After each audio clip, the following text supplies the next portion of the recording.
Graça e paz, irmãos. É com alegria que nós começamos o dia do Senhor,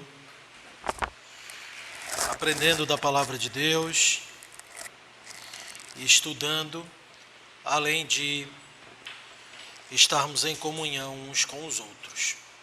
Meus irmãos, abramos as nossas Bíblias em Marcos capítulo 12, versículo 13 a 17. Marcos 12, do 3 ao 17.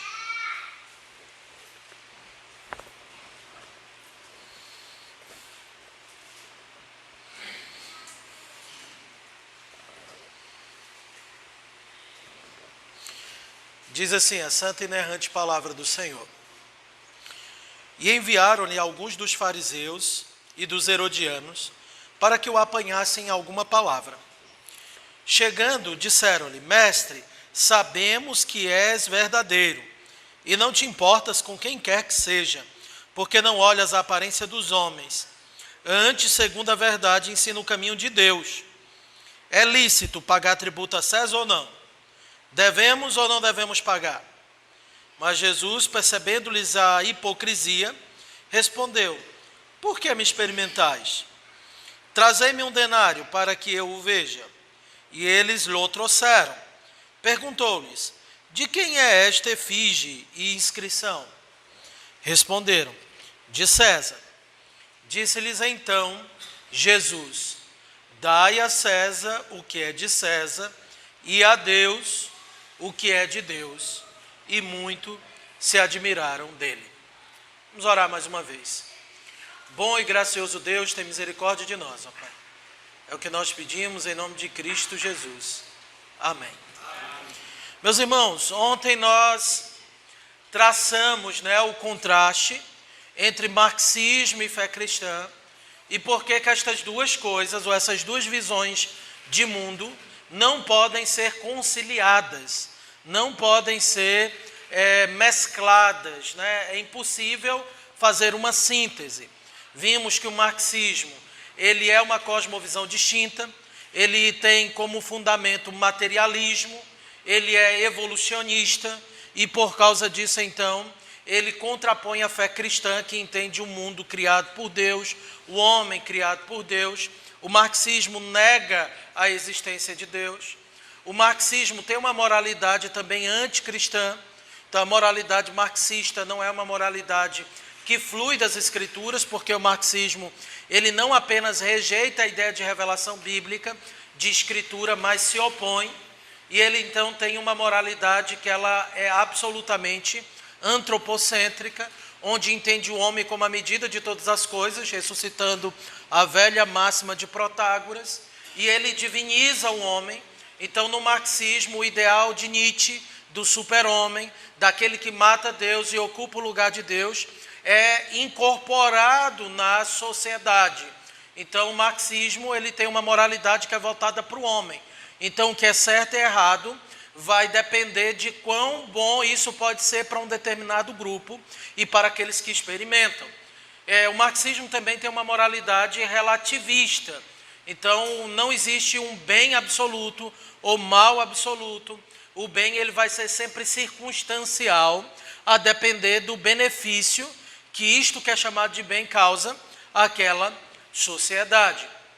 E vimos também que o marxismo, ele se opõe à fé cristã.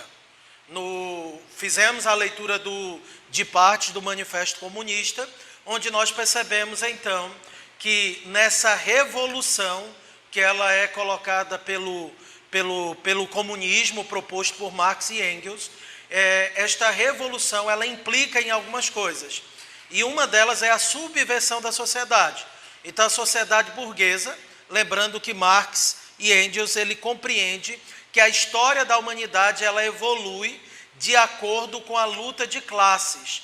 Então, eles começam, inclusive, o Manifesto Comunista dizendo que a história da humanidade sempre foi marcada assim. É o que a gente chama de materialismo histórico. É a maneira como os seres humanos se relacionam com o capital, com o produto, com a matéria, e dessa relação surge a divergência, as diferenças e divergências de classe, e é assim que a história é contada, onde você vai ver sempre essa luta. E agora a proposta do comunismo é que o proletariado, ele tem que então tomar o poder, a sociedade tem que ser subvertida, e aí eles têm a brilhante ideia. Em todas as revoluções anteriores, a sociedade sempre se redefiniu, inclusive a religião. Religiões antigas eram suplantadas por novas religiões. Foi assim que o cristianismo se desenvolveu. Agora, para que a sociedade evolua de fato, nessa nova revolução, a sociedade não pode ter religião. É aquele ideal lá do Imagine, da música do John Lennon, que nós fizemos alusão ontem, né? Então é uma sociedade onde não existe a crença nem no céu, nem na terra, nem no inferno. Não há religião. E assim a sociedade poderá viver, então, em paz, e ela irá evoluir. Enfim, foram alguns dos princípios. Vimos também a oposição contra a família, contra o casamento. Isso faz parte do marxismo clássico, é abraçado pelo marxismo cultural ou neomarxismo, ok? Então, nosso foco ontem foi entender essa antítese, para que fique claro, de uma vez por todas, que não é possível você defender o marxismo e o cristianismo, porque são duas propostas de homem, duas propostas de sociedade, duas propostas de problema do problema do mundo e duas propostas de salvação. Quando você adere a um pensamento, a uma cosmovisão, você está rejeitando naturalmente a outra, ok? Hoje o meu propósito é tratar do que é um tabu e que impede muitas pessoas de ter um senso crítico em relação a essas ideologias, em relação às vãs filosofias. Lembra, novamente, a gente iniciou ontem com o texto de Colossenses 2:8, onde o apóstolo Paulo diz, olha, cuidado que ninguém vos venha enredar com vãs filosofias. E eu pontuei que para o apóstolo Paulo, uma vã filosofia é qualquer proposta de mundo que Cristo é tirado do centro, que propõe a evolução do homem, a redenção do homem, a parte de Cristo Jesus. Por isso o marxismo ele é uma vã filosofia, ele é então uma ideologia. Mas qual é o nosso grande problema para tratar do assunto? É porque se convencionou, até para evitar conflito, de que política e religião são coisas absolutamente distintas. Não tem relação, você não pode fazer relação. Você não pode confundir religião, política e futebol. Essas coisas não se discutem. Cada um dá a sua opinião e está tudo bem. No final das contas, todo mundo vai estar adorando o mesmo Deus.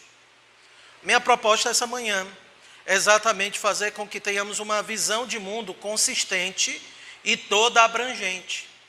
Não há 1 centímetro quadrado da nossa existência que não pertence a Cristo, ou que Cristo não possa dizer, isso é meu. Então a minha visão sobre política, ela precisa ser cristocêntrica. Ela não pode ser neutra, a parte do governo de Cristo por meio da palavra, que é como Cristo governa a sua igreja, tá bom?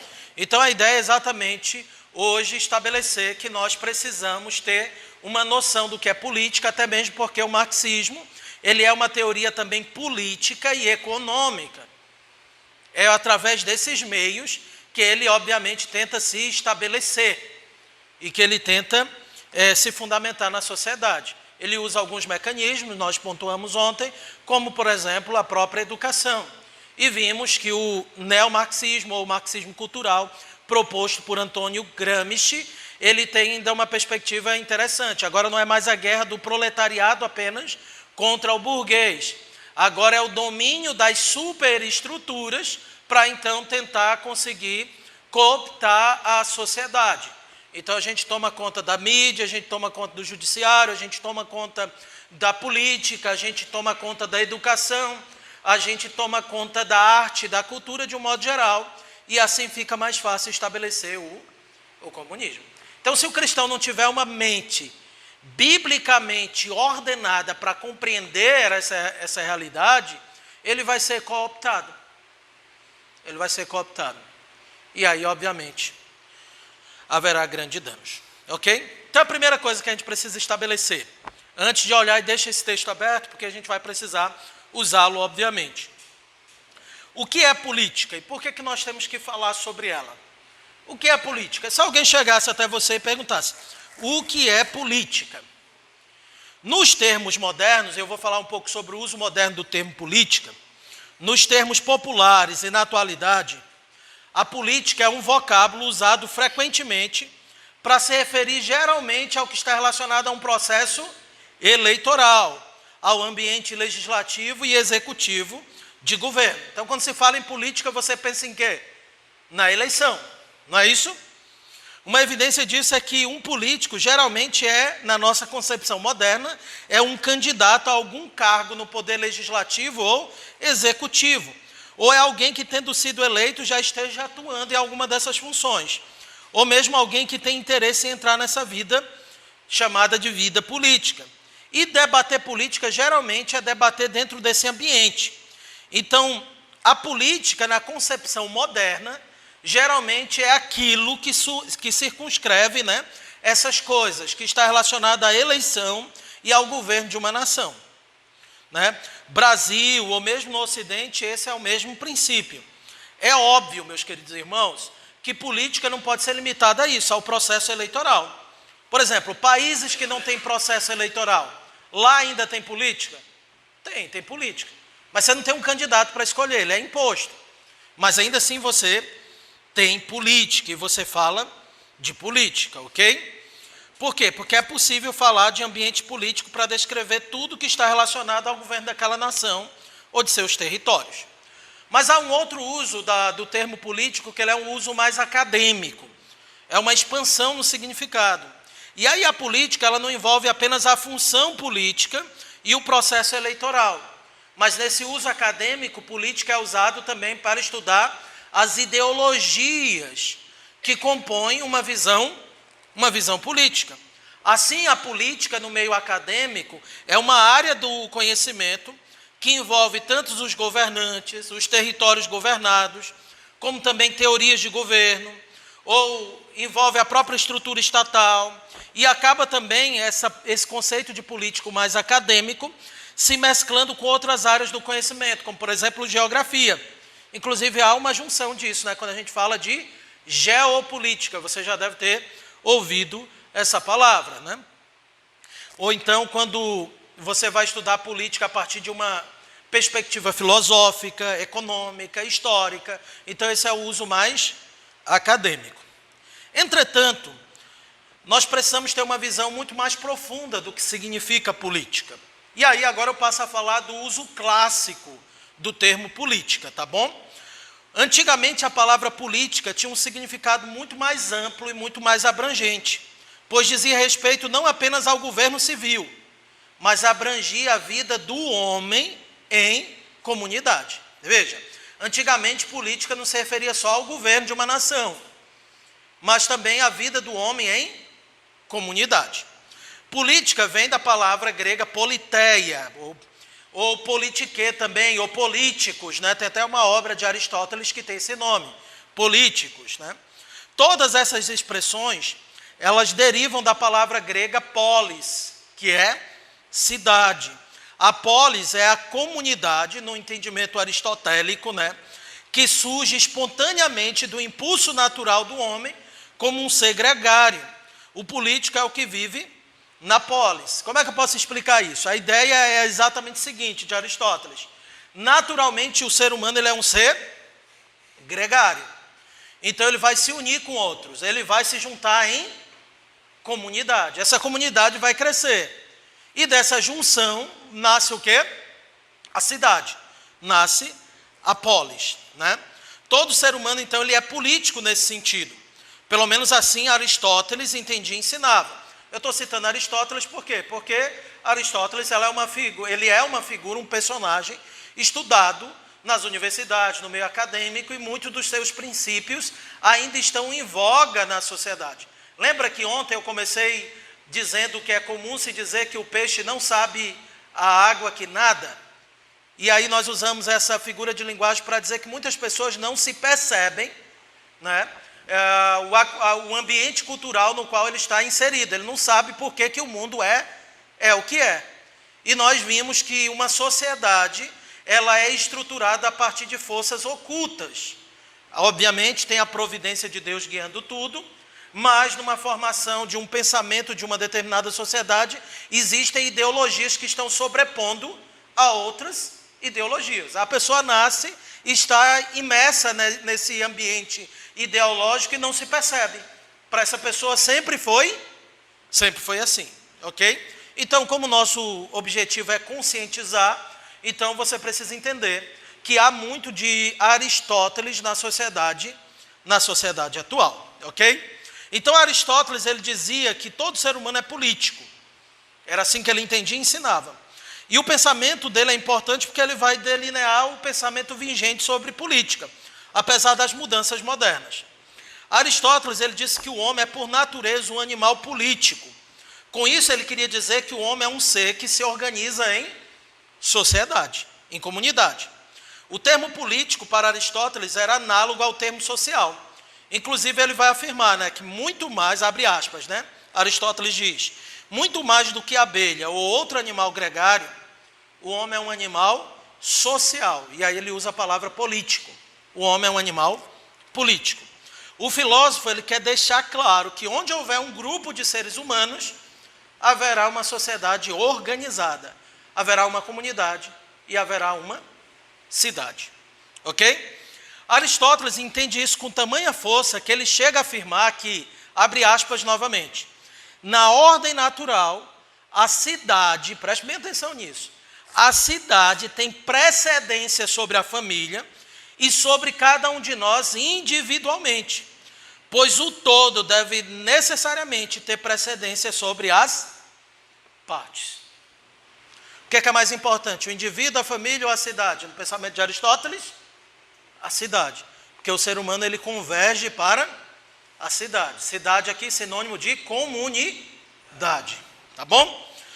Com isso ele quer dizer que se o homem existe, ele existe para se agrupar em comunidade. Ele é apenas parte de um todo. Logo não existe plenamente enquanto não cumpre o seu fim natural, o agregar-se em sociedade, o formar cidade.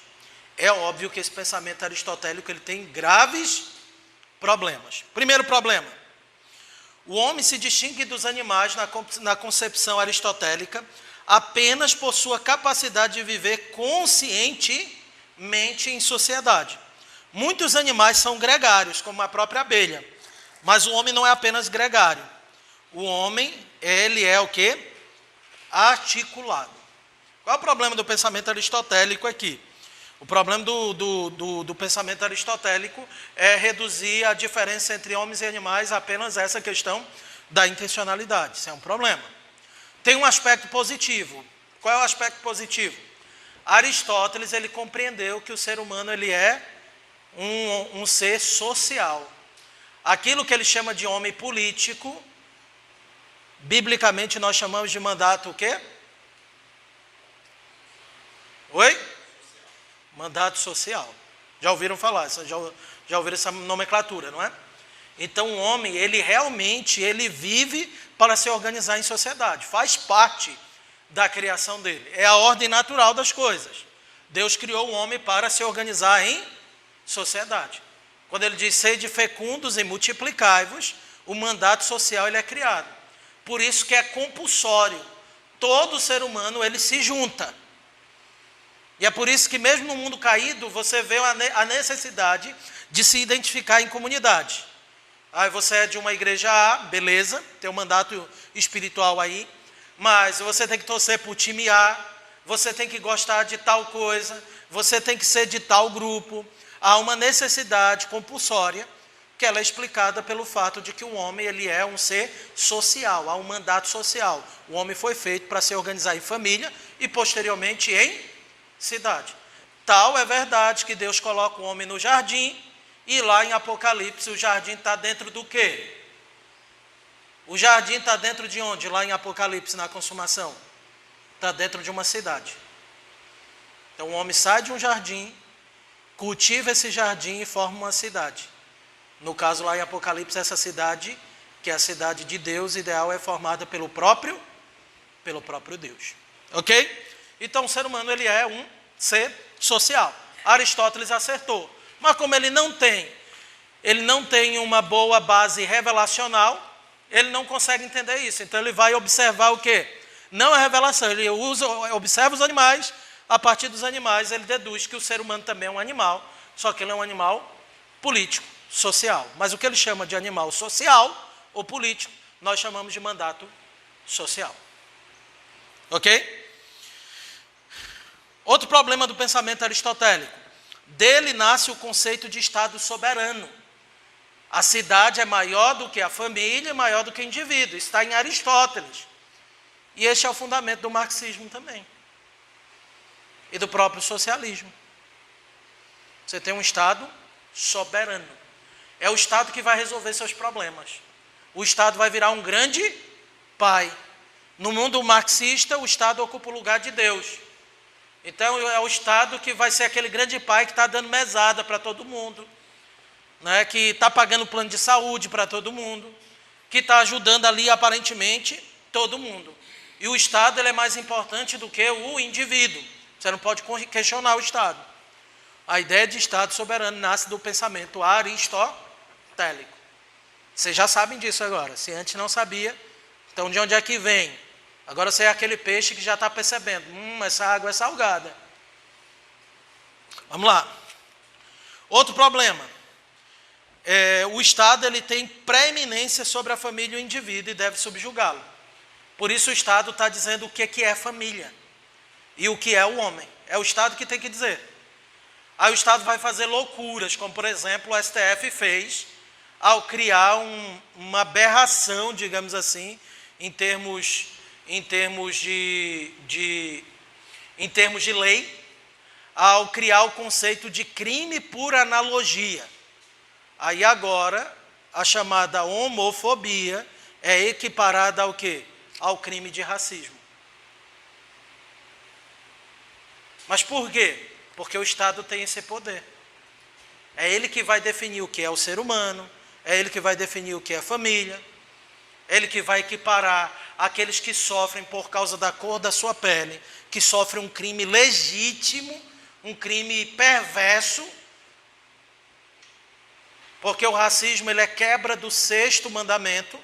Há uma só raça, não há raças, há uma só raça na humanidade, melhor dizendo, a raça humana, e o crime de racismo ele é uma quebra do 6º mandamento, ele é um crime de ódio.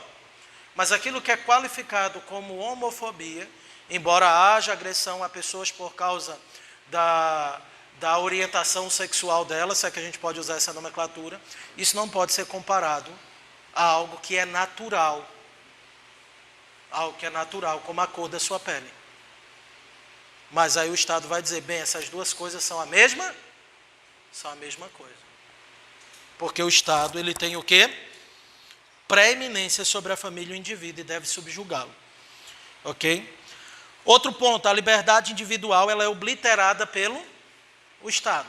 Você é livre, desde que o Estado compreenda que a sua liberdade não afete ele.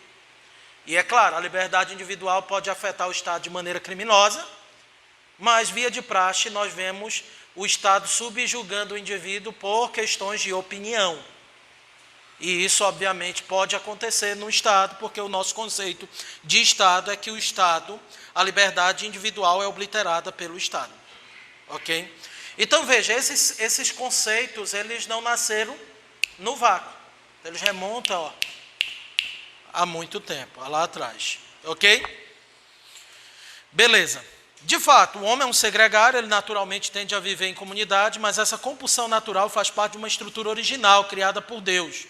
Deus fez o homem para que não estivesse só. Foi Deus que disse, não é bom que o homem esteja só. Então, Deus criou o homem para se constituir em famílias. E famílias, obviamente, se agregariam de alguma maneira. Não é sem motivo que a história inicia com o homem no jardim, com o dever de dominar a criação e de se multiplicar nesta criação. E a história termina com o homem e o jardim dentro de uma cidade, preparada por Cristo como segundo Adão. na criação dominada e com a raça humana multiplicada. De fato, o homem foi feito para viver na polis, para viver na sociedade. Um outro grave problema na teoria política de Aristóteles é enxergar e reduzir o homem apenas como se fosse um animal. Isso vai ganhar um peso maior, obviamente, no evolucionismo. Tanto no evolucionismo de Darwin, né, o evolucionismo biológico, quanto no evolucionismo social de Marx e de Engels. Ok? Mas aqui a gente precisa lidar com um problema, com uma indagação importante. Por que a política mexe tanto com o homem? Porque quando fala de política, a pessoa fica nervosa. Por que isso mexe tanto?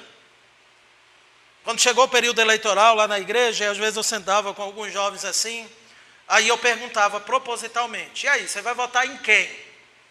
Então, quando você soltava a palavra Lula ou Bolsonaro, as pessoas ficavam babando. Lula, Bolsonaro. Por que mexe tanto?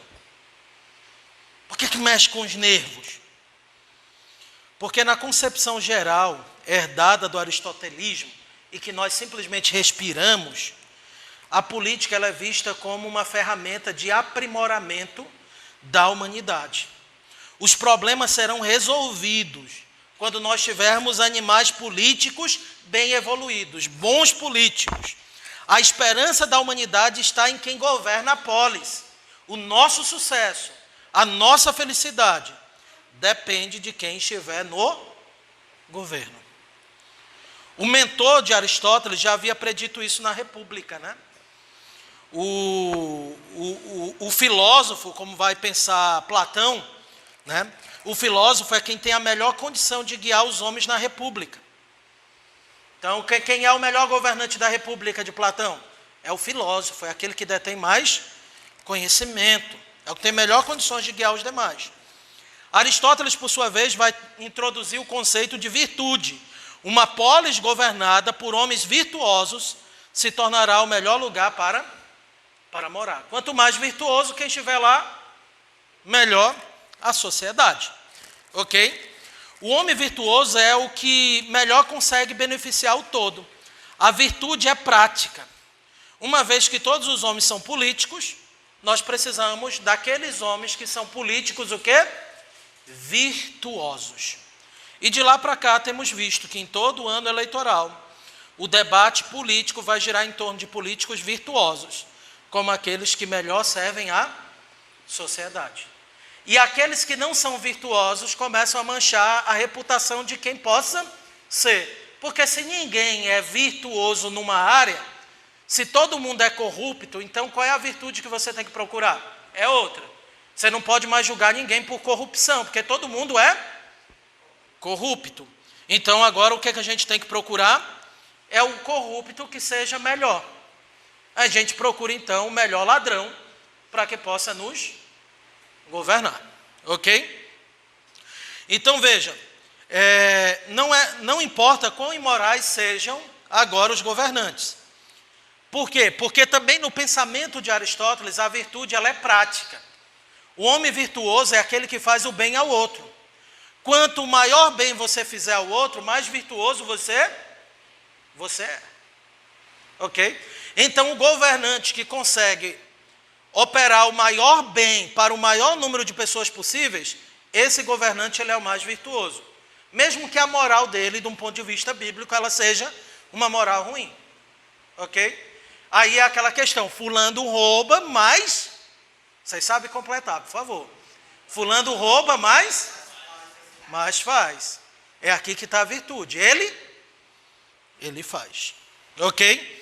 Então, não é de estranhar que a virtude política tende a ser mais pragmática do que ter ênfase moral. A virtude política, ela é pragmática. O político bom não é o moralmente coerente, consistente, mas é aquele que é mais útil a todos.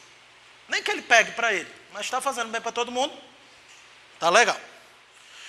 Enfim, resumindo, quando usamos, eu digo aqui está legal, está gravando aí, está legal ironicamente, tá bom? Não é que está legal biblicamente, ok? Então veja, resumindo, quando nós usamos o termo política, nós nos referimos a alguns aspectos distintos, mas em termos gerais podemos conceituar como sendo a área de atuação do homem em sociedade. especialmente focado no governo e administração de uma sociedade, estado ou país. O Giovanni Althusius, que escreveu o livro A Política, e que ele é um teórico cristão reformado, ele vai definir a política como a arte de reunir os homens para estabelecer uma vida social comum, cultivá-la e conservá-la. Então, de acordo com Giovanni Althusius, o que seria política? A política é a arte de reunir os homens para estabelecer vida social comum, cultivá-la e conservá-la. Assim, a vida do homem é uma vida política. A sua vida social é uma vida política. Ademais, como também entendemos que o homem não tem como fugir da política, por ter recebido de Deus um mandato social, cultural e espiritual, o que faz com que o ser humano necessariamente impacte a comunidade ao agir e mover-se nela, é exatamente como ele compreende essa sociedade e essa comunidade. Nós não podemos esquecer, o mandato social não pode ser divorciado do mandato espiritual. Então, o homem ele se move na sociedade como um ser criado por Deus e que deve glorificar a Deus. E ele vai impactar a sociedade assim, ou deveria. Ok?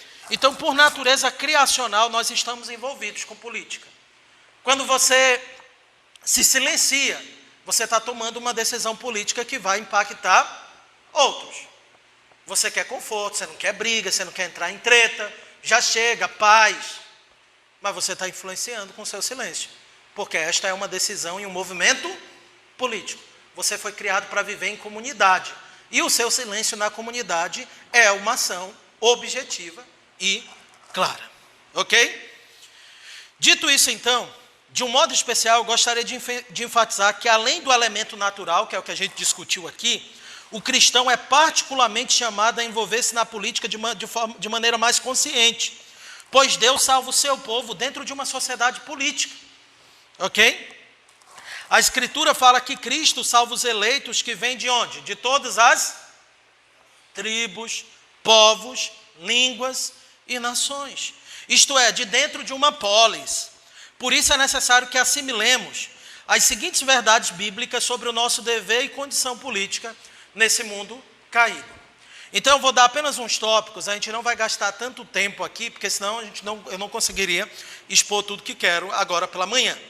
Mas eu acredito que esses tópicos eles são bem elucidativos, só eles dariam um baita estudo, ok? Primeiro tópico, nós não perdemos os nossos deveres em nossa sociedade terrena. Cristo diz que nós não somos do mundo, mas nós estamos no mundo, ok? No primeiro século, o Império Romano acusava os cristãos de pecados assim terríveis. Eles diziam que os cristãos eram ateus. Você já sabia que fomos acusados de ateísmo? De ateísmo? Éramos acusados assim porque a gente não dizia o quê? Ave César. Era por causa disso, não reconhecia a divindade de César. Então os cristãos eram chamados de ateus. Os cristãos eram chamados de incestuosos, porque biblicamente você não entra em julgo desigual. Então você vai casar com um irmão ou com uma irmã na fé. Mas como pegava a nomenclatura irmão ou irmã, o que eles deduziam? Os cristãos cometem incesto, eles casam com seus irmãos. Olha a loucura. Fake news, já existia fake news no primeiro e segundo século. Ok? Outra acusação, os cristãos eram canibais. Porque na ceia a gente toma parte no corpo e no sangue de Cristo. E aí os pais apologistas, nos 2 primeiros séculos, aliás, nos 4 primeiros séculos, nós tínhamos os pais apologistas e os pais polemistas. Os pais apologistas eram cristãos, após o período apostólico, que eles defendiam a fé cristã contra as acusações do mundo. Por isso, apologistas, defesa da fé. E os pais polemistas, e aí polêmica que ela tinha uma boa conotação, eram aqueles cristãos, após o período apostólico, que defendia a fé dos ataques de dentro da igreja, contra a heresia. Então, uns eram contra a vã filosofia, pais apologistas. E uns eram contra as heresias, os pais polemistas. E os pais apologistas, eles escreveram muito dizendo que os cristãos eram os melhores cidadãos do império. O cristão amava o seu vizinho, ele cuidava do próximo, ele amava os seus inimigos, ele honrava os seus compromissos, eles eram amáveis, eles tinham boa fama, eram os melhores cidadãos que o império tinha. O que é que os pais apologistas estavam defendendo? Olha, se existe um animal político, nós não somos animais, somos criados à imagem de Deus, mas se existe o tal de um animal político ideal, é exatamente o cristão. Porque o cristão, ele é o melhor cidadão, ele é o melhor indivíduo que vive na polis. Será que isso poderia ser dito do cristão no Brasil? Em termos gerais? Cristão caloteiro, cristão que tem meio mundo de problemas sérios e que não tenta viver de maneira consistente com a sua fé? Possivelmente não. Mas naquele contexto existia isso. Por quê? Porque a igreja sempre entendeu que nós não perdemos os nossos deveres em nossa sociedade terrena. Pelo contrário, nós pertencemos a outra pátria. E os princípios dessa pátria é muito melhor do que os princípios deste mundo caído.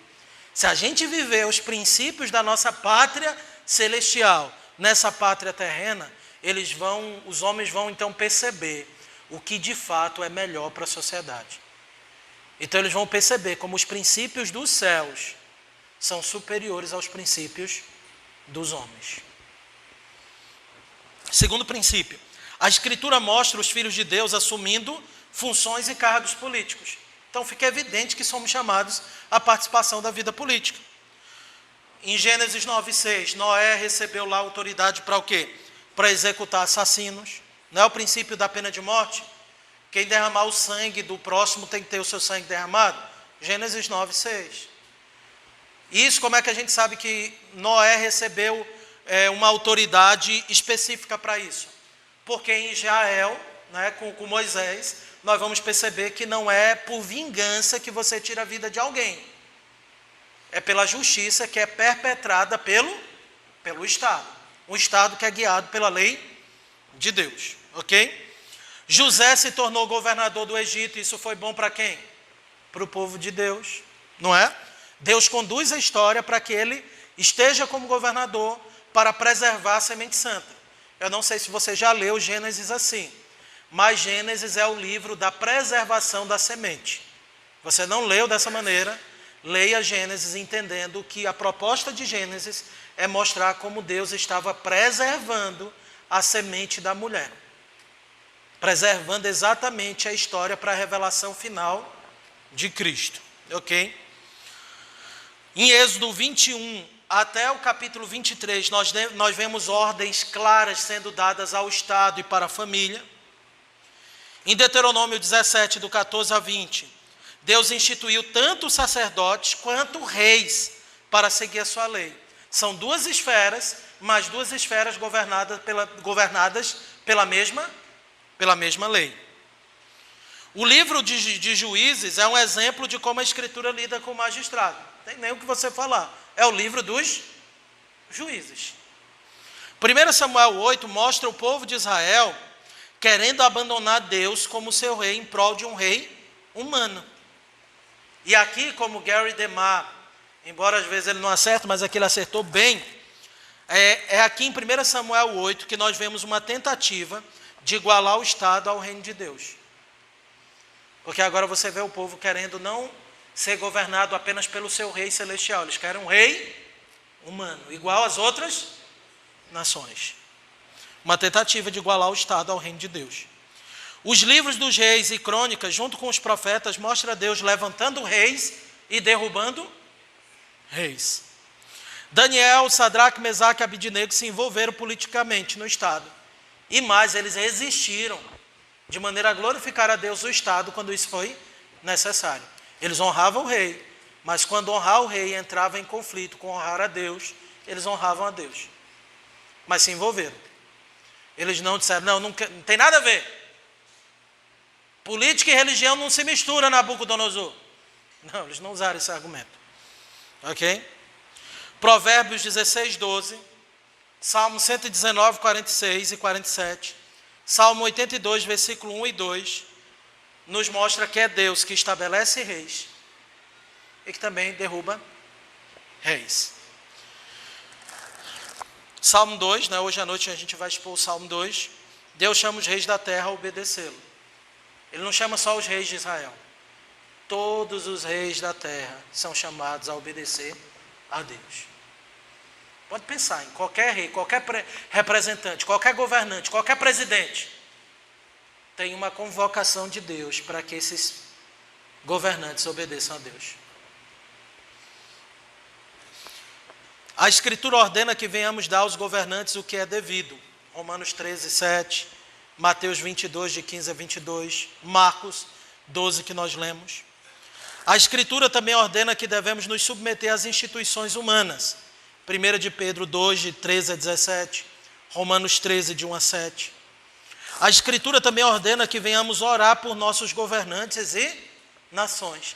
E esse texto de 1 Timóteo 2, de 1 a 4, é interessante. Porque ele diz assim, olha, nós temos que orar para termos vida mansa e tranquila. Eu tenho que orar pelos meus governantes para eu ter vida mansa e tranquila. E aí há um ditado histórico, né, um lema, uma regra, que a lex orandis é lex credenda, né? Então a lei da oração é a lei da fé e também a lei da prática. Se eu oro pelos meus governantes para eu ter vida mansa e tranquila, na hora de eu escolher os meus governantes, o que é que eu tenho que levar em consideração? Se esses que eu estou escolhendo vão permitir que eu possa viver a minha fé de forma mansa e tranquila. Não faz sentido. Não faz sentido eu orar para que Deus me mande um Abraham Kuyper e eu volte em Hitler. Faz sentido? Não faz. A Escritura também nos ordena viver o reino de Deus, trazendo graça sobre o reino dos homens. Ok? Então veja, a Escritura não é apenas um mandato social, não é apenas natural do homem ele ser político, mas a Escritura comissiona o homem à vida em sociedade, à vida política. Então não faz sentido dizer assim, eu não posso falar sobre política porque eu sou cristão. Você vai ter que anular tudo que a Escritura diz sobre a vida política. Ela diz muito, ela fala sobejamente sobre política, ok? Contudo, tem sido comum ao cristão olhar para a política como se a política pertencesse a quem? Ao diabo. É uma área que muitos pensam que o cristão não deveria ter atuação tão ativa. Isso, obviamente, decorre da observação popular de que os que estão na esfera política serão sempre corrompidos. Você já ouviu a expressão, a política corrompe. Já ouviram isso? A política corrompe. Quando você repete isso, você mostra um problema complicado na sua antropologia bíblica. Qual é o problema complicado? É o meio que corrompe o homem ou é o homem que corrompe o meio de acordo com a teologia bíblica? Vou colocar na lógica agostiniana. O homem peca porque é pecador ou ele é pecador porque peca? Entendeu, trava-língua?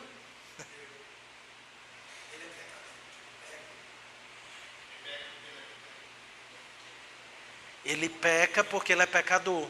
Que ele nasceu em pecado. Entendeu?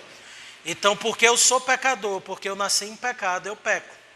Então, não é a sociedade que corrompe o homem, é o homem que corrompe a sociedade. Até mesmo porque se a sociedade corrompesse o homem, a sociedade é formada por quem? Pelo homem. Então, se ela corrompe o homem, quem foi que corrompeu ela? Os homens que lá estão. Ok? Mas quando eu olho para a política como um lugar que vai corromper o homem, eu estou fazendo uma declaração horrível, porque eu estou dizendo que essa é uma área que Cristo não tem que governar, que o cristão não tem que estar lá, e aí eu não posso lamentar se eu tenho péssimos governantes, porque eu já disse que essa área não presta, que o cristão não deveria ter atuação lá, que isso é do diabo, né? É óbvio, meus irmãos, que isso decorre da observação popular de que os que estão na esfera política, muitos deles estão praticando corrupção. É como se a política tivesse uma malignidade tal que corrompesse qualquer um que se aproximasse dela, e não é verdade. Essa observação popular, infelizmente, ela tem encontrado ecos na história. O próprio Agostinho caiu nesse mito, né? Quando ele vai separar a cidade dos homens da cidade de Deus, e vai falar da cidade dos homens como se fosse apenas uma consequência da queda. Existiria cidade se organização política, se não houvesse queda? Existiria. Porque o homem foi feito para a cidade, é por isso que a consumação termina com a cidade. Ok? Então não é a queda que estabelece a necessidade de um governo civil. Não é a queda. O governo civil vai ter a sua ação pela força por causa das consequências da queda. É fato isso. Mas não, ele não existe por causa da queda. E um teólogo neo-ortodoxo, o neoliberal chamado Emil Brunner, ele afirmava que todo Estado, olha o que Emil Brunner vai dizer, e ele foi um teólogo muito influente por uma era. Todo Estado representa o pecado humano em larga escala. E que no Estado nós vemos o nosso próprio pecado aumentado 1000 vezes. O Estado, diz Emil Brunner, é o produto do pecado coletivo. Na necessidade do Estado, reconhecemos as consequências do pecado original. Então é uma visão terrível do Estado. Gregory Boyd, ele vai mais longe num livro dele, foi muito popular nos Estados Unidos, que é o mito, numa tradução livre, o mito de uma nação cristã. E ele vai afirmar que todos os governos civis do mundo pertencem a Satanás. Ele chega a essa dedução por causa do quê? Quando Satanás está tentando Cristo, o que Satanás promete para Cristo? Está vendo todos os reinos do mundo? Eles são teus, se prostrado me adorares. Ele deduz daí o quê? O governo político pertence a quem? Ao diabo. Mas esse é um argumento non sequitur, ele não procede, ele não vai adiante. Primeiro, nós temos duas razões para Satanás ter dito isso. Lembra a razão que Cristo e Apocalipse nos dão? De fato, o povo de Israel era o único povo temente a Deus, enquanto todas as outras nações jaziam nas trevas. Mas jazia nas trevas porque a luz do Evangelho não estava brilhando nelas. Por meio de Cristo, ele veio saquear o quê? O reino de Satanás. As nações passaram a ser o quê? Conquistadas para o Evangelho. E numa perspectiva mais teológica, o mundo nunca pertenceu a Satanás. O mundo criado, o homem, as nações, têm um soberano, e o nome dele é Jesus Cristo. Ok? Ademais, a nossa percepção popular de que a política é suja e maligna também decorre da condição tão corrompida da política no Brasil. E aí é complicado, eu confesso que meu coração fica angustiado. Você fica assim, você acredita em quê? A gente já tem dificuldade de acreditar no nosso coração, vai acreditar no coração de pessoas que não nasceram de novo e que estão no poder? Não tem como, obviamente. Mas a gente pode orar, obviamente, por elas. Ok? Aí quando você olha para essa situação, qual é a tendência natural? É dizer assim, não, a política sempre é suja. Sempre é suja. Então um cristão não deveria se envolver e nem falar sobre política. Mas como nós devemos olhar para a política e para o Estado? De maneira bíblica. Porque aqui tem um ponto que a gente precisa frisar e bater com ênfase. A nossa perspectiva sobre política não pode ser determinada pela nossa experiência. Isso é um princípio básico de classe de catecúmenos. A nossa experiência explica a Bíblia? É a Bíblia que explica a nossa experiência. Se a nossa política é marcada pela presença de homens ímpios e declaradamente anticristãos, eles estão cavando a sua própria cova, a sua própria sepultura. Isso aqui é um fato. Mas eu não tenho que olhar para a política como um ambiente que o cristão não deve ter influência e não deve agir. Então, como é que a gente tem que olhar? De maneira bíblica, tá bom? Então, o que a gente precisa compreender, o que a Escritura afirma acerca do Estado, do magistrado civil, da vida política como um todo. O que a Escritura afirma? E aí o nosso texto nos dá algumas orientações que eu tirarei aqui de maneira rápida para que o nosso horário não seja aí comprometido, obviamente. O Senhor Jesus Cristo está aqui sendo tentado, ou tentam, de certo modo, criar uma armadilha para ele, os herodianos e os fariseus. Eles estavam ali para experimentar, como o próprio Cristo diz a ele. Quem são os fariseus e quem são os herodianos? Os fariseus a gente conhece, uma seita judaica, de caráter ascético, extremamente rigorosa quanto aos usos e costumes, especialmente quanto à observação da tradição judaica. Eles não reconheciam Jesus como sendo Messias, Senhor e Salvador. E eles perseguiam Cristo o tempo todo, tentando surpreendê-lo em alguma falta, o que era impossível, obviamente, de acontecer. E quem eram os herodianos? Um partido político judeu que simpatizava com os governantes da dinastia herodiana. Isso é interessante. Eram judeus que defendiam Herodes. Ok? Ou seja, defendia Roma. Eles são descritos como aliados dos fariseus contra Jesus. Apesar das simpatias conflitantes das partes. Judeus e herodianos, em tese, deveriam se odiar. Porque os fariseus acreditavam que ainda haveria um Messias que iria tomar o governo de Israel e se libertar do Império Romano. Roma era inimiga de Israel. Mas tanto fariseus quanto herodianos tinham um inimigo em comum. Quem era? Cristo. Essa história se repete por toda a história. Vamos ver um pouco sobre isso à noite. Você vai ver que todo poder político, todo partido político anticristão, ele pode ter divergência com outra facção política, com outro partido, com outra nação, mas se ambos têm como objeto de ódio a Cristo, eles se unem. E aqui você tem uma união que não faz sentido. Fariseus e herodianos. Querendo surpreender Cristo em alguma falta. Né? Então os judeus desejavam se ver livres das rédeas romanas. Contudo, alguns judeus preferiam se aliar a Roma para prosperarem. Mas esse grupo não era visto com bons olhos pelos judeus, especialmente por fariseus. Enquanto os fariseus eram tidos como santarrões, os herodianos eram vistos como sacrílegos. Era impossível esses dois grupos se aliarem. Mas essa união aconteceu, porque o inimigo comum fez com que essa união acontecesse. Quem era esse inimigo comum? O Senhor Jesus Cristo. E aí vemos fariseus e herodianos tentando manipular Cristo com uma fala cheia de adulação hipócrita. Sabemos que és mestre, né? Então ele chega aqui, olha, sabemos que és verdadeiro e não te importas com quem quer que seja, porque não olhas a aparência. Fala bonita, até ensaiada, né?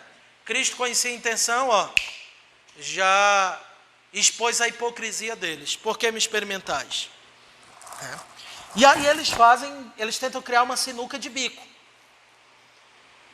E aí, a gente tem que pagar tributo a César ou não? Se Cristo diz, tem que pagar tributo a César, ele estaria tomando parte com os herodianos. E aí ele estaria dizendo que não tinha que esperar um governante sobre Israel. E que Israel devia submissão a César. Mas se ele diz, não tem que pagar tributo a César, então ele ia se opor ao Império Romano. A armadilha era perfeita. Agora ele vai ter que se expor. Era o que eles imaginavam. A resposta de Cristo não somente invalidou a investida maligna deles, como produziu admiração, diz o texto. Porque Cristo mostra que há uma separação clara entre a esfera política e temporal e a esfera eclesiástica e espiritual. A resposta de Cristo foi contundente e confrontadora, porque mostrou o dever civil dos fariseus e que eles seriam rebeldes se eles não dessem a César o que era de César. E mostrou o dever espiritual dos herodianos, mostrando que eles deveriam dar a Deus o que era de Deus, enquanto eles estavam dando a César o que era de Deus. Ele expôs a idolatria dos herodianos e expôs a hipocrisia dos fariseus e a rebeldia dos fariseus. Nessa resposta de Cristo, nós temos a declaração formal, que ensina que igreja e Estado são duas esferas legítimas, que devem ter um ponto de contato em comum, que não devem ser misturadas ao ponto de uma fazer o que é próprio da outra. Deve ser dado a César o que é de César. César aqui, ele é usado como uma espécie de sinédoque do Estado. Representa o Estado. O imperador representa o império, a parte pelo todo. Ao dizer que deve ser dado a Deus o que é de Deus, aprendemos que tudo aquilo que é devocional, espiritual, eclesiástico, não deve ser maculado, não deve ser entregue a César. É por isso que a gente bate muito na tecla. Casamento, ele é casamento nos termos que Cristo instituiu, que Cristo mostrou. É entre um macho e uma fêmea. E ele usa essa palavra, macho e fêmea, no original. Então, quem tem que dizer como tem que ser o casamento é quem criou o casamento. Eu não posso dar isso a César. O Estado pode até regulamentar como pessoas do mesmo sexo podem viver conjuntamente. Podem até criar esse tipo de abominação. Mas não pode chamar de casamento. Se faz, ele afronta com mais ímpeto ainda a lei de Deus e o mandato criacional de Deus do casamento. Ok? Mas eu tenho que dar a César o que é de César e a Deus o que é de Deus. Ok? E aí duas coisas muito básicas esse texto nos ensina. E eu vou concluir com essas duas coisas, porque eu acredito que aí sim a gente tem uma visão do que é Estado, do nosso dever político. E aí vocês somam com a nossa palestra de ontem, e aí eu acredito que vocês podem organizar a maneira de vocês se relacionarem com a política, ok? O primeiro princípio, precisamos compreender o que é o Estado, sua natureza em relação com a igreja. Segundo, o nosso dever de cristão no Estado, ok? Então, primeiro, o Estado, a sua natureza em relação com a igreja. A primeira grande verdade que nós extraímos do nosso texto é que ele nos ensina, Jesus nos ensina qual é a natureza do Estado e sua relação com a igreja. O Estado está numa esfera diferente da igreja e deve se relacionar com ela, obedecendo sua própria natureza. Aí vamos ver alguns princípios que corroboram isso.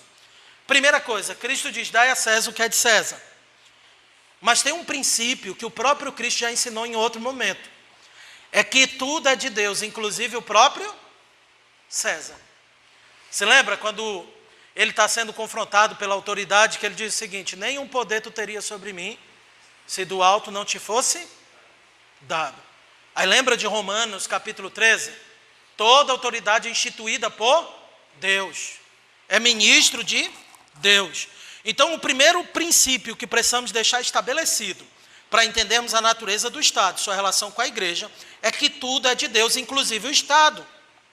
Uma falácia muito comumente repetida é que o Estado é laico. E isso não é verdade. Há uma separação de esferas entre igreja e Estado, mas não existe Estado laico, do mesmo modo que não existe ninguém laico. A palavra laico vem da expressão grega laos, que significa povo, multidão, e foi usado para fazer distinção, principalmente no período medieval, entre o clero e o povo. Então, laico era o quê? O povo, e o clero estava num outro patamar.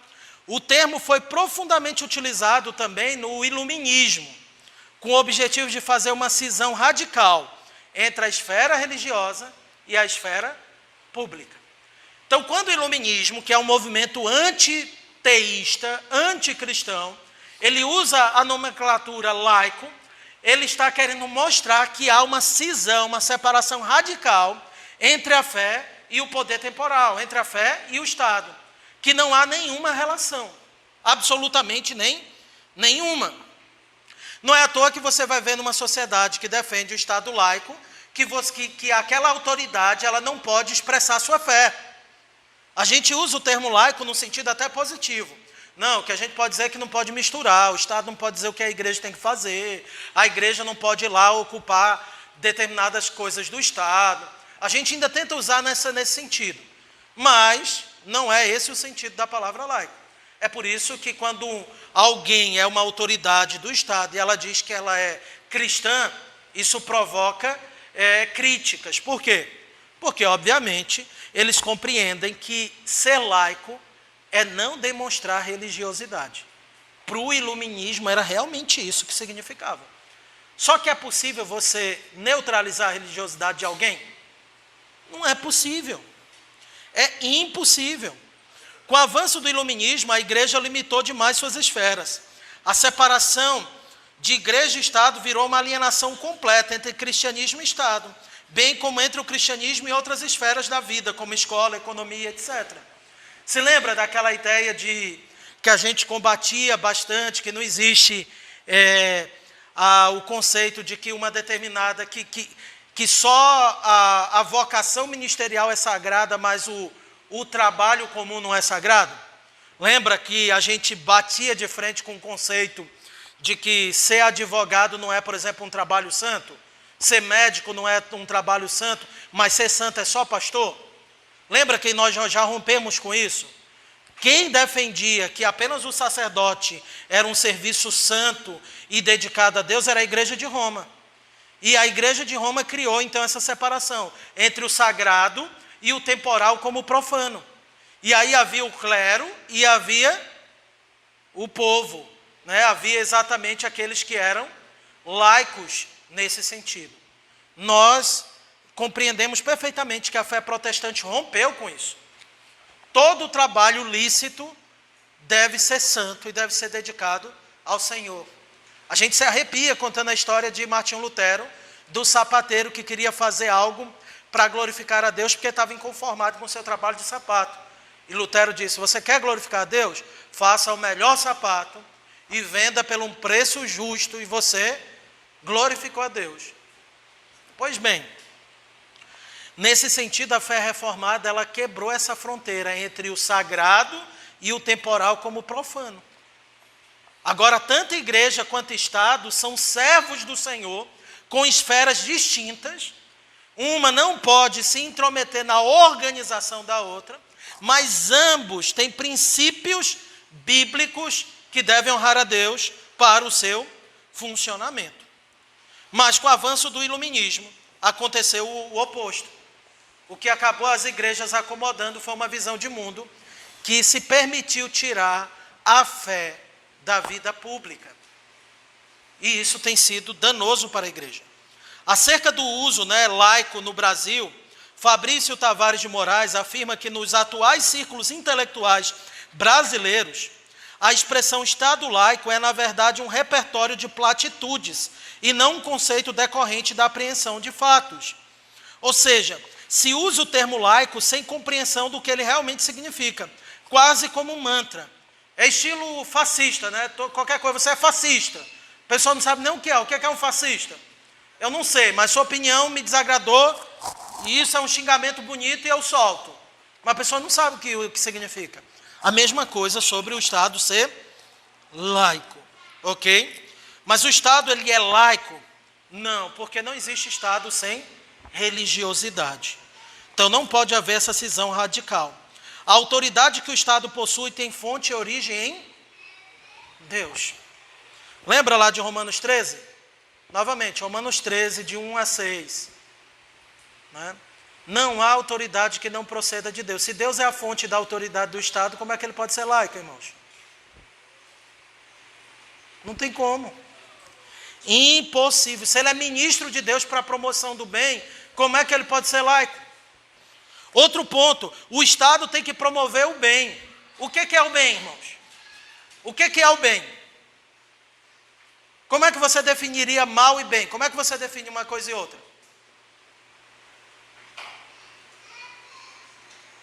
Qual é a referência de bem e mal? Bem é que procede de Deus, né? E é que geralmente que procede do homem, né? Que o homem tem a natureza mal inclinada. Porque só Deus que quer o bem do homem. O homem, praticamente, tudo que ele faz está voltado para si.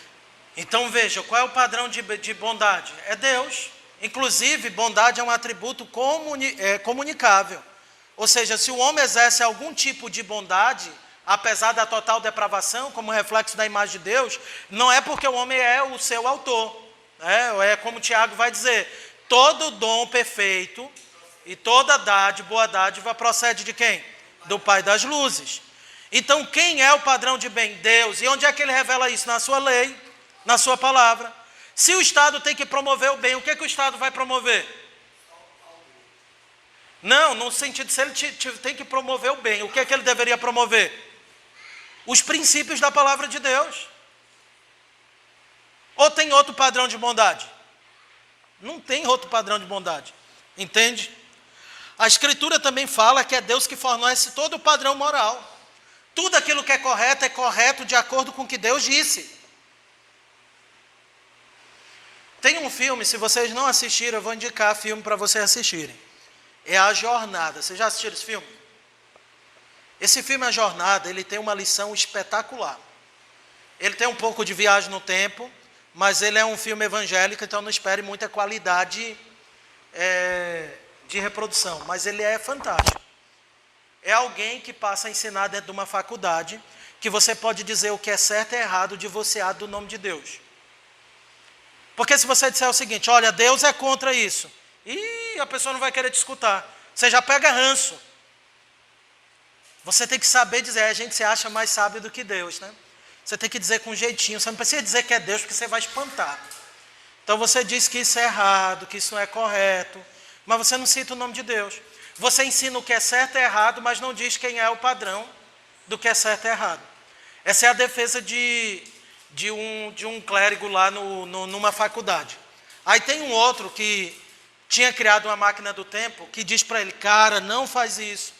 Se a sociedade entender que você pode ensinar o que é certo e errado, sem ter a autoridade de Deus, a sociedade vai virar uma tragédia.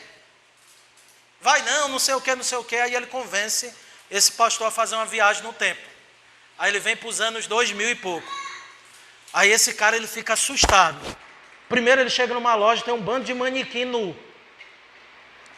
Que para a gente é super normal. Mas de fato, para os nossos irmãos há um século atrás, um século e pouco, era assustador ver um manequim nu. Aí ele já fica, o que é isso? Aí ele vai para o culto totalmente modernão, né? Ele já fica, aí ele chega na casa de alguém está assistindo TV, tem um cara lá que não é marido do outro, da outra, e estão se beijando na TV, ele fica assustado.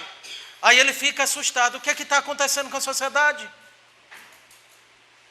Aí ele vai aprendendo na prática uma sociedade que passou a ensinar o que é certo e errado, sem ter Deus como um parâmetro.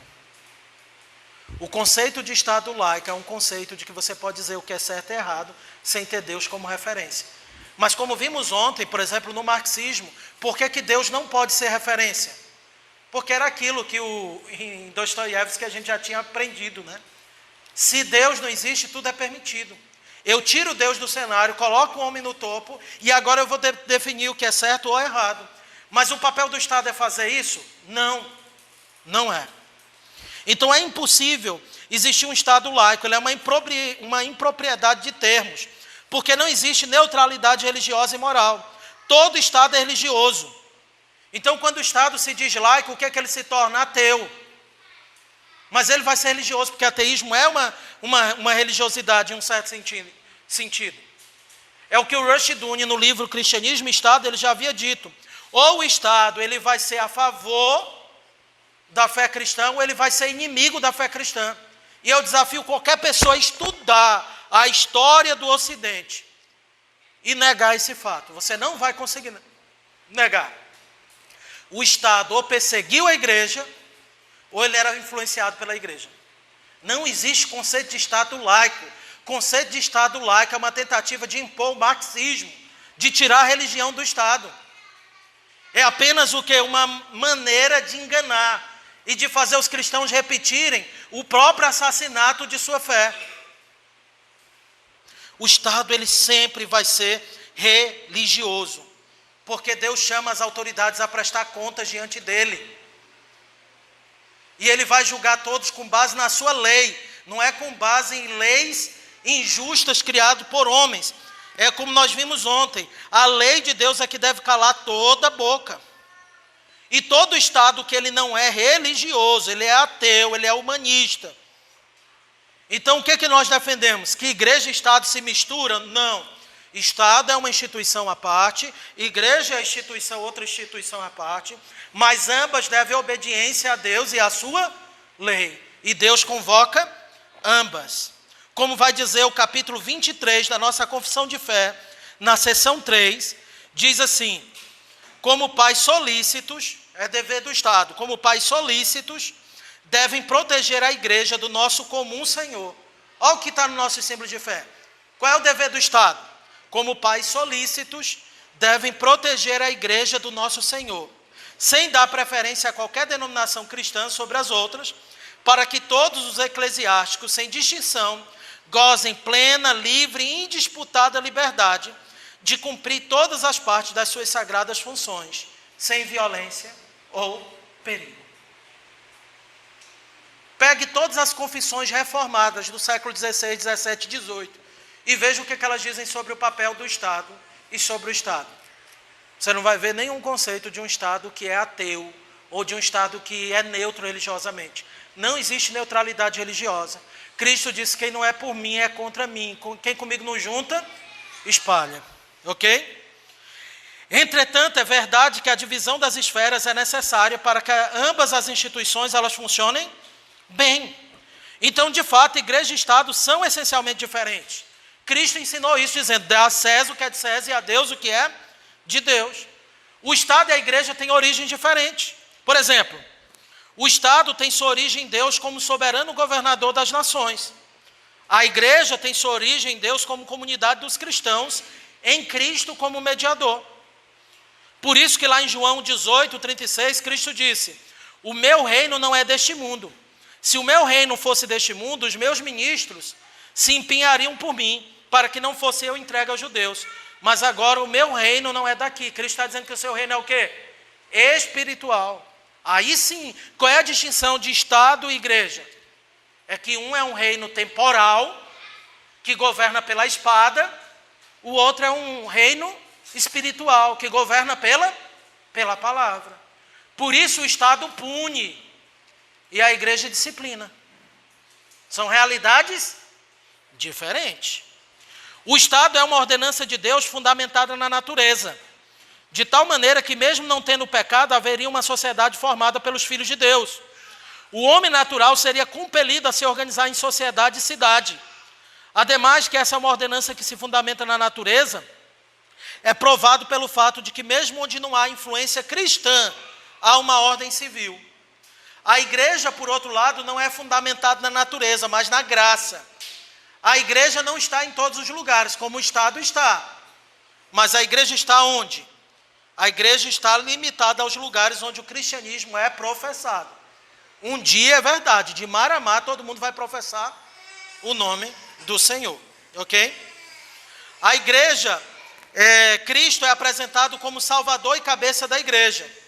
Para o Estado, Cristo é apresentado como Rei e Juiz das nações. Você vê propostas diferentes. A igreja foi instituída por Cristo para promover e sustentar a obra da graça na terra, para promover os interesses espirituais da comunidade dos cristãos, onde ela se encontra. Ao Estado foi dado o poder da espada para punir fisicamente os transgressores. As armas do Estado são físicas e terrenas. As armas da igreja são espirituais. As chaves da terra e dos céus é dada à igreja, mostrando que a jurisdição da igreja é espiritual. A disciplina da igreja é espiritual, não é coercitiva fisicamente. As armas da igreja são espirituais e não carnais. Mas as armas do Estado doem, é espada. Os títulos dados aos governantes de ambas instituições também se distinguem, tanto em natureza como propósito. Uma coisa são os ministros do Evangelho, outra coisa são os ministros do Estado. O magistrado tem claramente suas designações, o uso da força civil, juiz, governadores, tudo isso já traz a noção de quê? De um governo físico. Mas os ministros do Evangelho são chamados de quê? Pastores, mestres, bispos, presbíteros, dispenseiros do reino de Deus, anjos, para que fique claro que o governo da igreja é espiritual e pela palavra. E para que fique claro que o governo do Estado é pela força e pela espada. Os governantes da igreja decidem pela palavra, mediante a operação do Espírito Santo, as questões eclesiásticas. O magistrado civil decide pela lei as questões temporais. No que é de ordem civil, o cristão se submete ao Estado. No que é de ordem espiritual, se submete à igreja. Um monarca pode honrar o seu pastor e presbítero na condição em relação eclesiástica. Chega aqui o prefeito de Marabá. Ele vai sentar aqui. Se ele não professar a fé cristã, nem tratado como crente ele não é. Mas ele tem o dever de adorar a Deus. Esse é o ponto. É o dever dele. Mas se eu for cidadão de Marabá, eu tenho o dever de cumprir com os meus deveres na cidade de Marabá e de honrá-lo como cidadão na condição de prefeito que ele é, de orar por ele e de tratá-lo com a devida deferência. Ele não entra no púlpito, ele não muda a ordem do culto. Eu não digo como é que ele tem que administrar Marabá. Ele sabe que ele tem que honrar a Deus. Eu vou dizer para ele, a lei de Deus e a palavra dele é teu guia. Então ele se submete em termos espirituais à igreja, e cada membro da igreja se submete em termos temporais ao governo civil dele. E assim nós honramos a Deus. Também somos chamados a obedecer a Deus acima da nossa obediência ao Estado. Quando obedecer ao Estado é pecar contra Deus, a gente desobedece o Estado e obedece a Deus. Então, na Escritura, o Estado não deve se imiscuir na vida da igreja, mas o Estado tem o dever de promover o bem da igreja. Tem um dever. Um Estado que aprova leis, que persegue a igreja, você pode ter certeza que eles não ficarão impunes. Um dia o reto juiz pedirá conta. Pertence ao Estado o dever de promover o bem e não o mal. A Bíblia não deu papel para o Estado ser um pai. A Bíblia deu papel para o Estado ser um protetor, promover o bem e não o mal. Nossa confissão de fé, no capítulo 23, vai dizer o seguinte, no capítulo do magistrado civil: Deus, o Senhor supremo e Rei de todo o mundo, para a sua glória e para o bem público, constituiu sobre o povo magistrados civis que lhes são sujeitos, e a este fim os armou com o poder da espada, para a defesa e incentivo dos bons e castigo dos malfeitores. Qual é o papel do Estado? Punir o malfeitor e recompensar o justo. Promover a boa ordem da sociedade. Oferecer uma vida mais livre e justa aos seus jurisdicionados. Esse é o papel do Estado. Lá em Romanos 13, de 3 a 6, Paulo diz o seguinte: porque os magistrados não são para o temor quando se faz o bem, e sim quando se faz o mal. Queres tu não temer a autoridade, faz o bem, terás o louvor dela, visto que a autoridade é ministro de Deus para o teu bem. Entretanto, se fizeres o mal, teme, porque não é sem motivo que ela traz a espada, pois é ministro de Deus, vingador, para castigar o que pratica o mal. É necessário que lhe estejais sujeitos, não somente por causa do temor da punição, mas também por dever de consciência. Por esse motivo também pagais tributos, porque são ministros de Deus, atendendo constantemente a este serviço. O Estado tem o papel de garantir a segurança dos seus jurisdicionados, de proteger, de promover o bem. E por isso o nosso dever é nos sujeitar. Veja, 1 de Pedro 2, de 13 a 14. 1 de Pedro 2, de 13 a 14. Vamos ler todos juntos? 1 de Pedro 2, do 13 ao 14.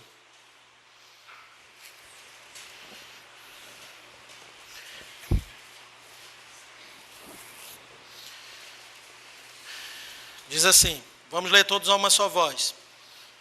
Sujeitai-vos a toda instituição humana, por causa do Senhor, quer seja ao rei como soberano, quer as autoridades como enviadas por ele, tanto para o castigo dos malfeitores, como para o louvor dos que praticam o bem.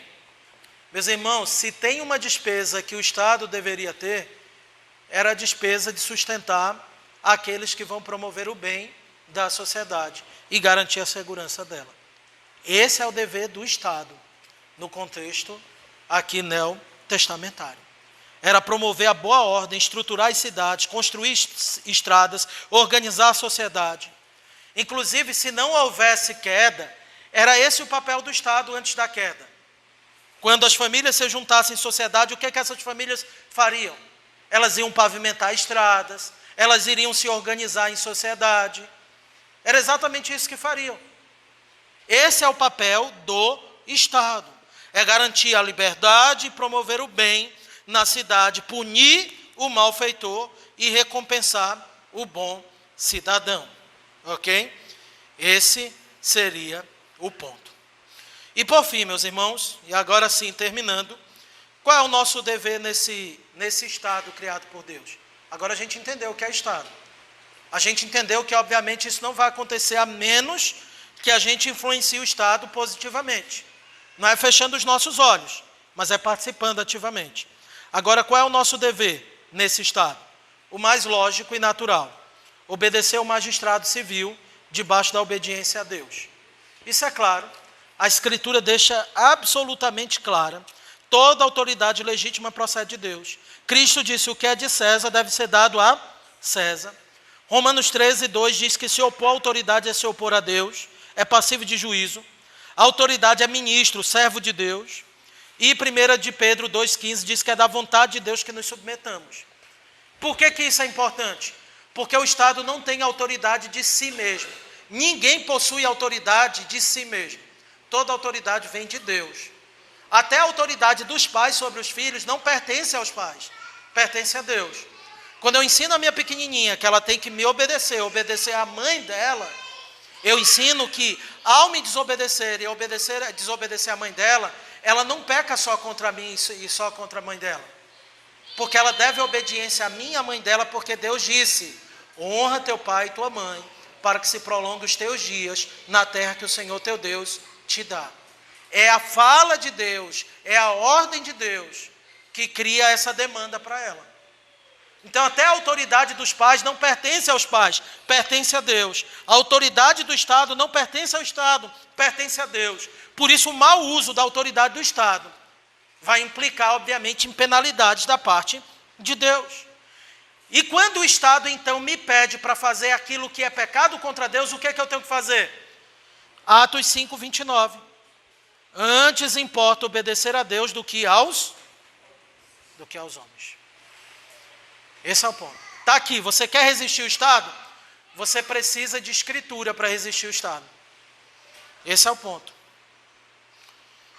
Uma boa teologia cristã do Estado, disse Rushdoony, deve confrontar as alegações de soberania ou senhorio feitas pelo Estado. Apenas Jesus Cristo é Senhor e soberano, de modo que o Estado faz de si mesmo uma espécie de Moloque quando reivindica a soberania. O Estado não é soberano. Estado soberano de direito. Deus é soberano. O Estado é servo de Deus. E eu me submeto ao Estado, porque Deus me ordena. Mas só me submeto ao Estado naquilo que Deus ordena. No demais eu sou chamado ao quê? A resistir. Por isso eu vou continuar falando aquilo que o Estado tenta me proibir, mas que a Escritura afirma que eu tenho que falar. É dever do cristão pagar imposto ao Estado. É óbvio, um Estado paternalista como o nosso vai tirar demais do nosso bolso. Aí vem com aquele negócio, não, vai tirar dos mais ricos para os mais pobres. Não.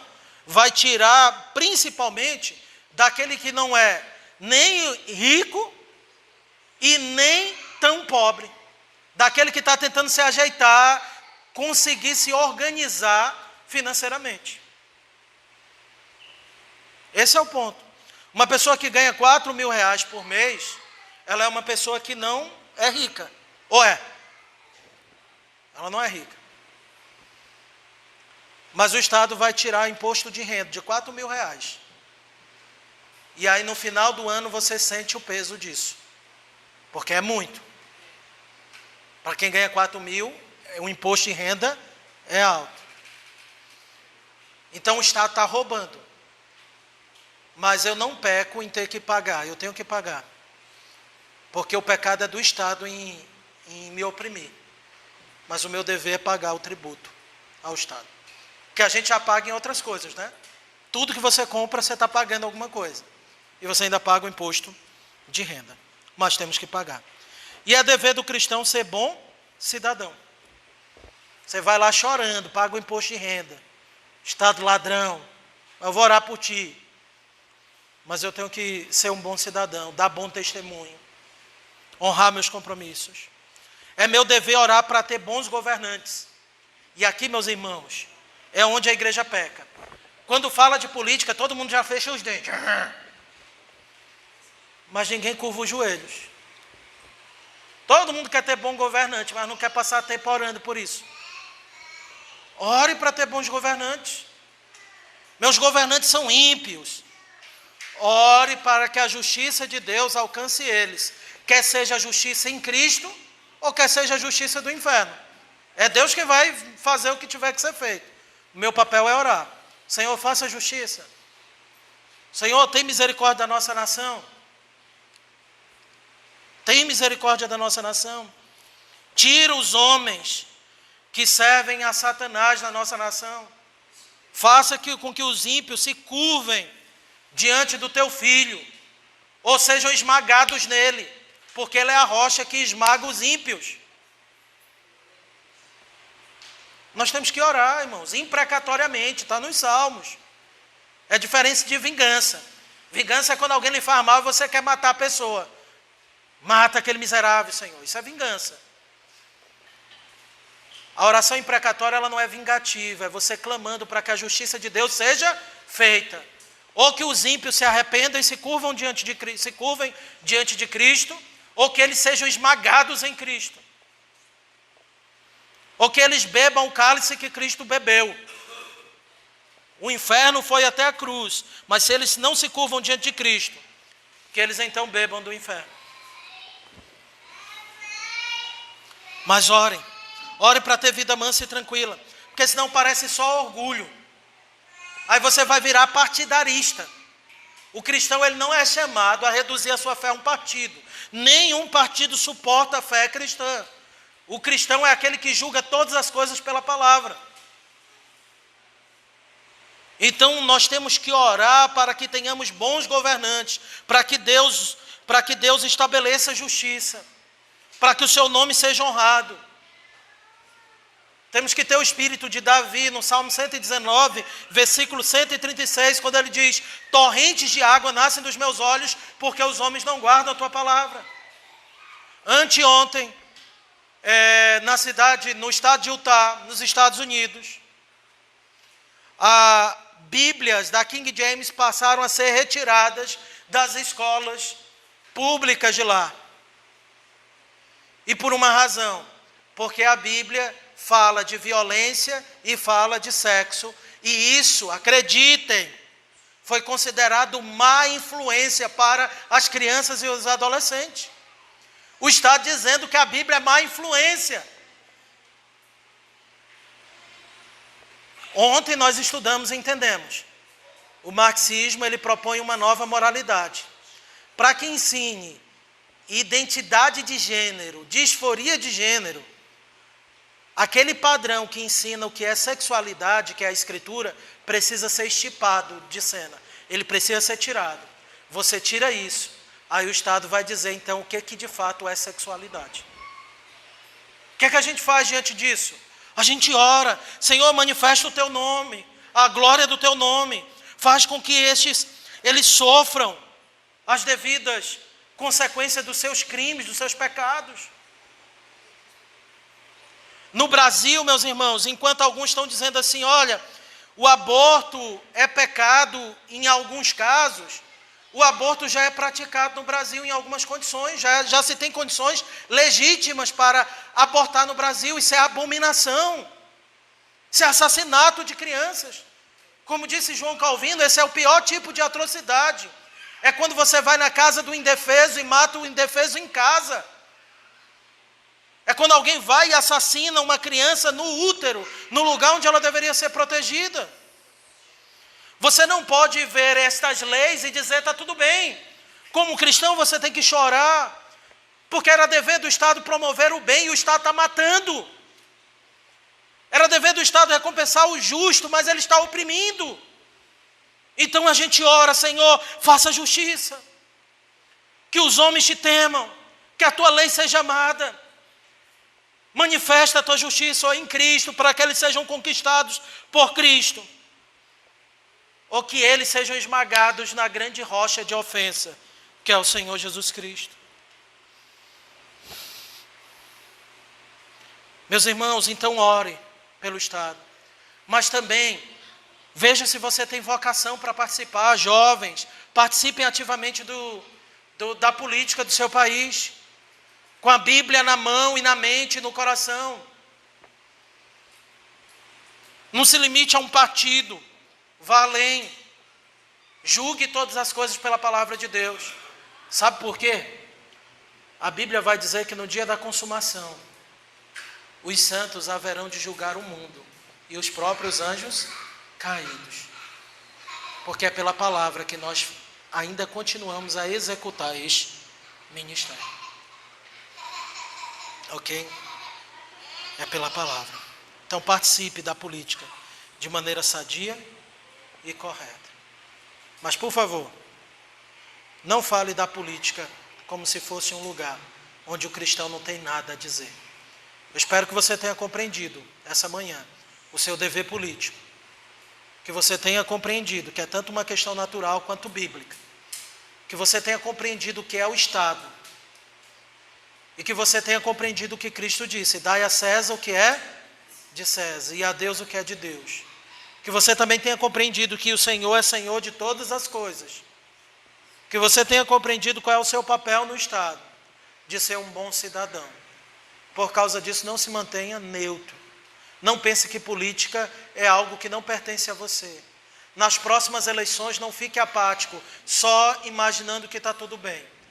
Quando você se cala, você faz política também.